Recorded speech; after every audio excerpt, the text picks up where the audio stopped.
इस प्रकार से भाई टोटी अगर बरामद किए तो उस प्रकार से तो मैं भी कह रहा हूँ कि मेरी सरकार 2027 में तो उसी मुख्यमंत्री हाउस से गांजा भी बरामद होगा जी। अच्छी क्वांटिटी में बरामद होगा। हाँ। आप पहले प्रसार भारती जो DD1 के चैनलों में जो दिखाया गया है कि उसमें राणा सांगा खुद कह रहा है कि मैं बाबर को मैं लाया हूँ, तो रामजीलाल सुमन जी ने तो यही बात कही। मैंने अभी कहा कि भगौड़ी सेना है, आप CCTV फुटेज देखिए, ये 10 की तादाद में माननीय हरीश मिश्रा जी पे हमला करने के लिए आते हैं।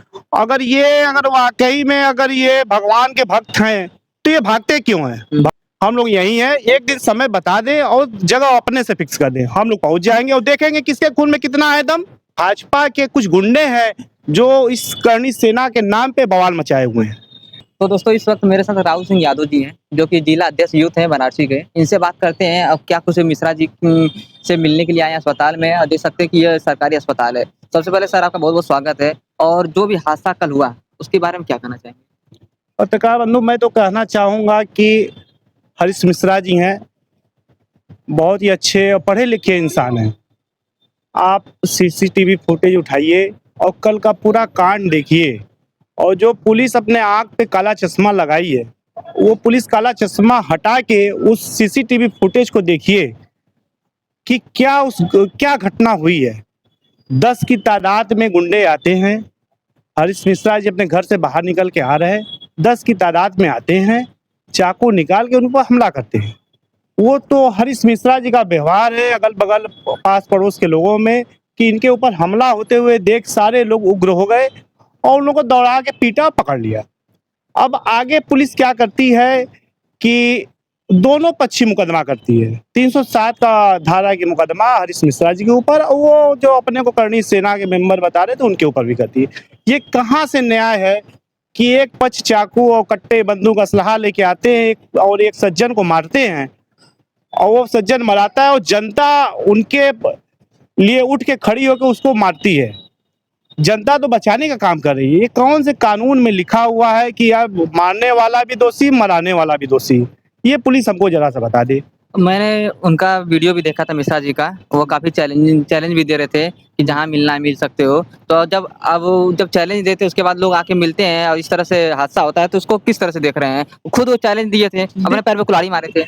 देखिए, आज ये करनी सेना क्या है, मैं तो पहली बार बनारस में सुन रहा हूँ कि करनी सेना भी कोई यहाँ संगठन है बनारस में। मैं तो 20 साल से राजनीति कर रहा हूँ, मैं छात्र संघ की राजनीति किया हूँ, और ना मैं लगभग हर बिरादरी के लोगों को मैंने चुनाव लड़ाने का काम किया छात्र संघ में।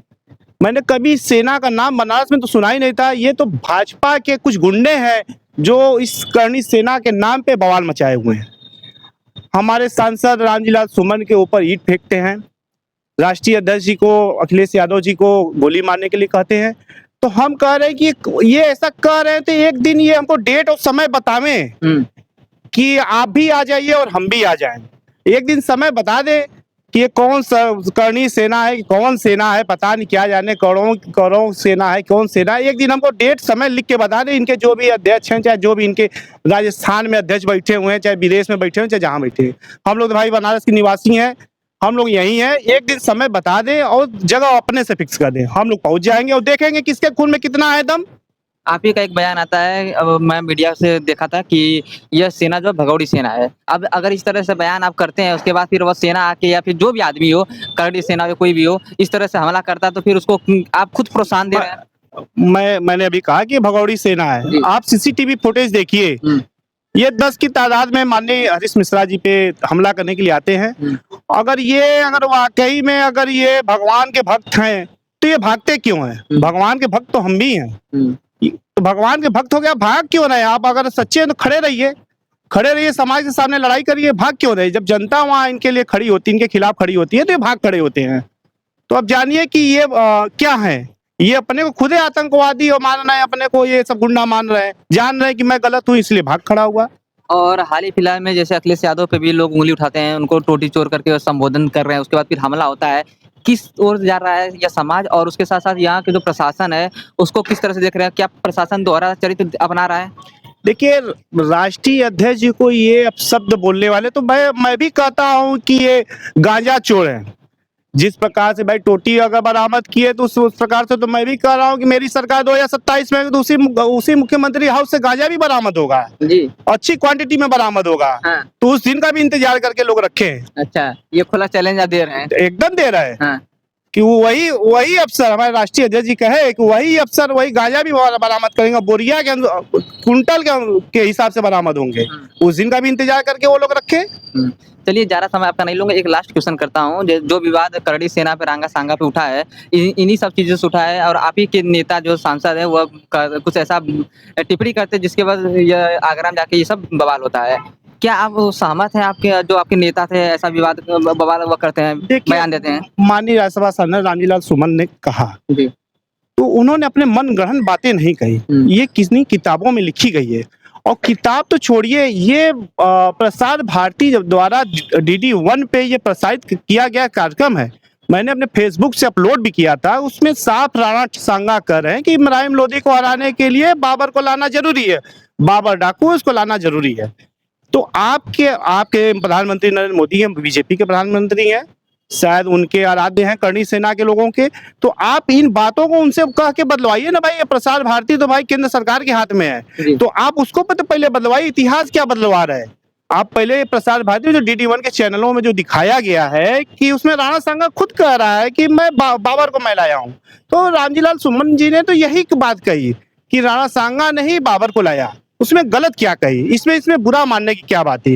हाँ, मैं भी ये भी कहता हूँ कि मेरे राणा सांगा भी आराध्य हैं और हमारे महापुरुष आराध्य हैं इसमें, लेकिन इतिहास में जो लिखा वही बातें उन्होंने दोहरा दी। तो इसमें बुरा मानने की बात कौन सी थी? लोग माफी मांगने के लिए बोल रहे हैं कि माफी मांगो, नहीं तो अखिलेश यादव जहाँ मिलेंगे या फिर आपके जो नेता हैं सांसद वो जहाँ मिलेंगे उनको ही मार डालेंगे, गोली से मार डालेंगे। नहीं, तो ये तो गोली मारने वाले लोगों को तो मैंने पहले कह दिया कि अगर उनके खून में इतना अगर उबाल मार रहा है तो एक दिन समय देना।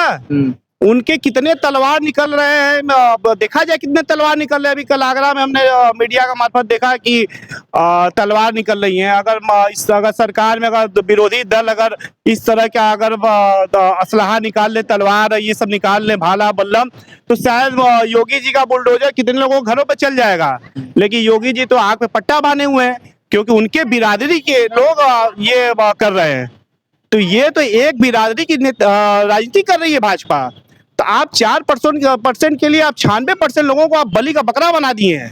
तो मैं तो 96% लोगों से कहूंगा कि आप, और 96 क्या, उसमें राजपूत समाज में भी जो अच्छे लोग हैं, मैं उनसे भी कहूंगा कि इस ऐसी सरकार को जो जाति धर्म मजहब में लड़ा रही है उनको सरकार से हटावे, नहीं तो हमारा देश एकदम खंडित हो जाएगा। ऐसे लोगों को जल्द से जल्द सत्ता से हटाएं। जात धर्म की बात की, मजहब की बात की है। अभी 2-4 दिन पहले एक वीडियो बहुत तेजी से वायरल होता है कि किसी अलग धर्म पे जाके गाजी मियाँ के दरगाह पे चढ़ के एक लड़का, एक युवा नेता जो कि वहाँ पे झंडा फहराता, भगवा झंडा फहराता है। शायद आप लोग सभी लोग वीडियो देखे होंगे, विरोध भी किए हैं। क्या कहना चाहेंगे वो गाजी मियाँ दरगाह के बारे में? देखिए, हर जगह उदंड है, तो उदंडों का सरकार का काम है उदंडों को प्रश्रय न देना। अगर उदंडता किए तो आप उनके ऊपर कार्रवाई के, सरकार क्यों बनती है, पुलिस कानून क्यों है? अगर कल चाकूबाजी हुई तो पुलिस का काम है कि आप वैसे उदंडों को आप सजा दीजिए, न कि जिसके ऊपर ये हमला होता है उसको आप 307 में आप बंदी बनाएंगे। ये कहाँ का कानून है? ये कानून कहाँ का? ये कानून खत्म हो गया है लोकतंत्र हमारे देश में। तो गाजी मियाँ दरगाह पे जो बंदा चढ़ा था और वह लोग बोल रहे थे बीजेपी के समर्थक है, आप ही के नेता लोग बोल रहे थे। देखिए, अब तो यार वो लड़का कौन था ये तो मैं इसके बारे में नहीं जानता हूँ, लेकिन मैंने फिर कह दिया समाज में कुछ ऐसे तत्व हैं जो समाज के ताने बाने को खत्म करना चाहते हैं। तो ऐसे लोगों को बंद करने का, गिरफ्तार करने का भाई ठेका तो सरकार नहीं ले रखा है ना भाई। सरकार भाई सत्ता में है तो वही बंद करेगी।